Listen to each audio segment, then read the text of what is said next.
Hi there guys. Well, in this video we're going to attempt to make a wort chiller for cooling your wort after you've made a batch of all grain beer, or cooling any liquor down, in fact. So I'll just run through the parts that you need. The first and most important part is your flexible copper pipe. Some people have been known to use stainless steel. I can't really get it, so I'm using the copper. It's easily bendable. And then to go on to the end, you'll need two sections of hose. These can be any length you like. I've cut them at 18 inches. Two jubilee clips. These are to attach the hose to the copper pipe. And then two 13mm hose connectors. Now these go from the copper pipe, from the hose to your tap, and then you can also connect one to drain it away. Now the only thing that's going to be in contact with your wort is this copper, so these pieces of pipe don't actually have to be food grade, because the water is going to remain within the inside of this copper pipe, so it will never touch your beer. And now you're also going to need something to wrap the pipe around to give you a coil. I just happen to have this old paint tub, and that's solely because it fits quite neatly into my pan that I boil my wort in, and you can see that there's going to be sufficient room around the outside for it not to be touching the outside of the pan. So we'll just pop that there. So yeah, I shall begin. Now this is 10 metres of copper pipe here, so we'll begin by bending this as tightly as possible around the painting.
So there we have the copper coil,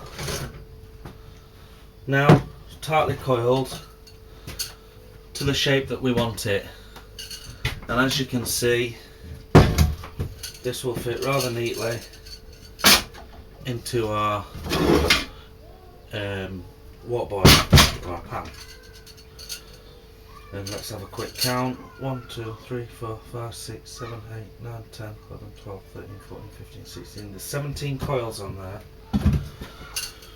Now we're not going to need 17 coils, and we are going to need the copper to come out and over the pan.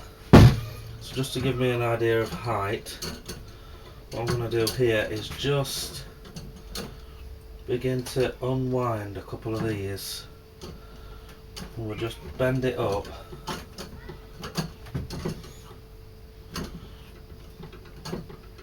just so we've got the pipe exiting the boiling pot.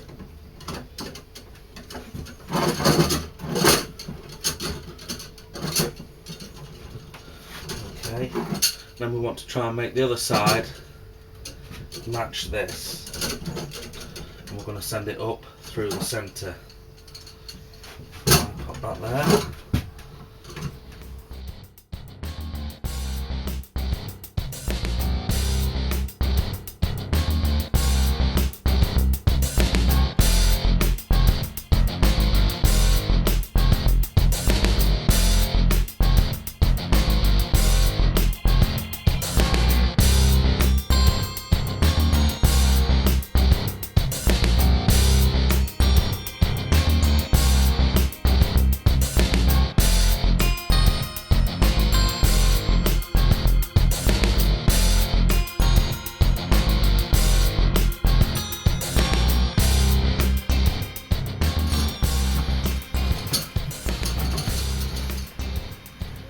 Right, so after some strenuous minutes of wrestling with this, we finally got it bent to shape. I'll just give you a quick profile view there. So we've got the tight coils. We've ended up with 1, 2, 3, 4, 5, 6, 7, 8, 9, 10, 11, 12, 13, 14, 15 coils there. And then that pipe's shooting up through the bottom, just there. Up it goes. And then we've got it out the top, and they're bent down and then just over to prevent any drips running back in. And as you can see, that sits nicely in there, plenty of head space, shouldn't need to bend it anymore or get a bigger pot. Oh, can't see, there you go. So yeah, next job is to attach the hoses to the pipe. Now I've just got a little bit of Scotch-Brite here, and just get a quick run over the pipes, just take any burrs or lumps off, because I did have to use, I don't have a pipe bender, but I did have to use some pliers just to get this to bend without kinking it too badly. There's a couple of kinks in there, but if you do get a kink, you can just squeeze them back out, being very careful not to puncture the copper at all. So what I'm going to do next is slip on my Jubilee clip, then we're going to push this tube on as far as we dare, and then we'll tighten the pipe clip up.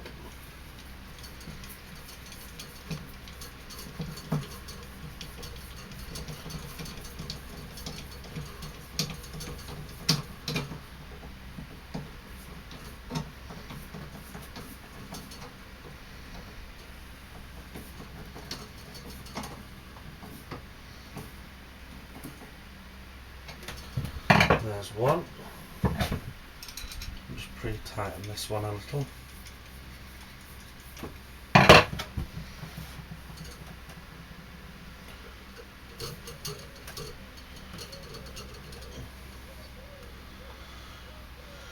Now we have, in fact I'll swap this round so they're the same way.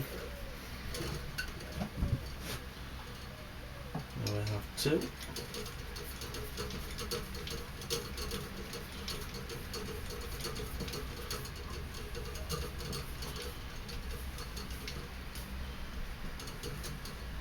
Be careful not to over tighten these, because once they click through, then you'll struggle to get them as tight again. But we just want to make sure that they are as tight as possible without over tightening them. And of course there's also a risk you could crush the pipe. So having done that, what I'm next going to do is take a couple of tie wraps just around the top here, just zip that up tight so that these pipes stay together. And just pull them tight and just snip them off. If we've got some good clippers, possibly not.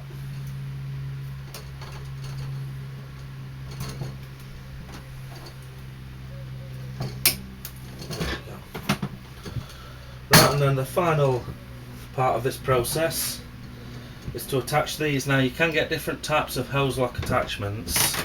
This one I'm going to use because I can just pop this straight onto the hose pipe. You can get quick release ones. I don't think I've got one in here to show you, where you just snap them in. They'll work equally well.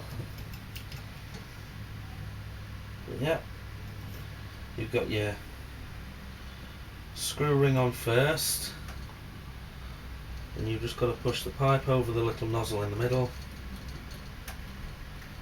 Make sure it's well seated, and as you tighten this up, it will itself grip the pipe.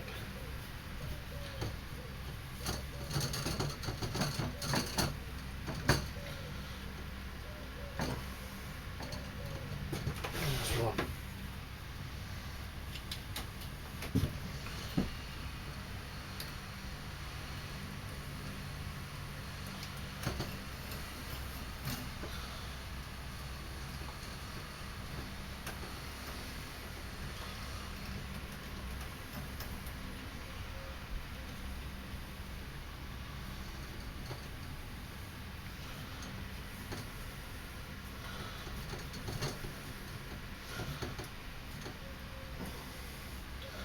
And there we have it. There's your completed wort chiller. Now the copper pipe was around £15, 19 actually I think it was. Your 2 bits of hose pipe are negligible. These are £1 a piece, and you got 2 jubilee clips for around 50p. So the cheapest I've seen these wort chillers on eBay for are around the £40 mark. So you can manufacture one yourself relatively easily for around half the price. Please subscribe to my videos, rate and comment, and tune in. I've also got some beer brewing videos on the channel, and instructional videos how to make a mash tun, all grain brewing, making your own cider, and there's plenty more to come. Thanks for watching, guys. Cheers.